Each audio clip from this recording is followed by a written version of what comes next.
အားလုံးပဲမင်္ဂလာပါရှင်မင်္ဂလာစကားလူငယ်ပွားအစီအစဉ်မှာပုံရဟိုင်မင်းကြီး Francis ရဲ့ပေးမြတ်ရှင်နဲ့တခင်လမ်းမယ်ဆိုတဲ့ခေါင်းစဉ်နဲ့မင်္ဂလာစကားကိုမိတ်ဆွေတို့နဲ့မျှဝေပေးချင်ပါတယ် Admire your empty glory and glory. ပုံရဟိုင်မင်းကြီးလီယိုရဲ့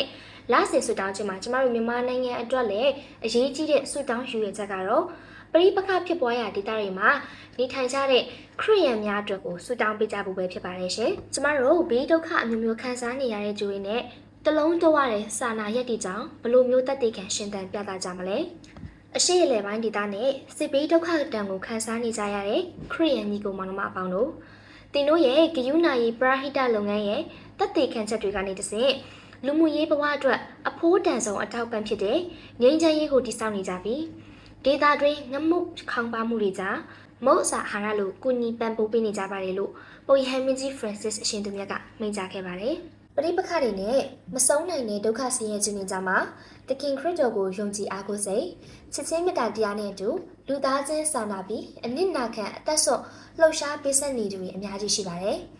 သူတို့ကိုအတူယူပြီးကျမတို့လည်းမြန်မာနိုင်ငံအပါအဝင်အရှိအလယ်ပိုင်းဒေသမှာစစ်ဘေးဒုက္ခဒဏ်ခံစားနေရတဲ့သူတွေကို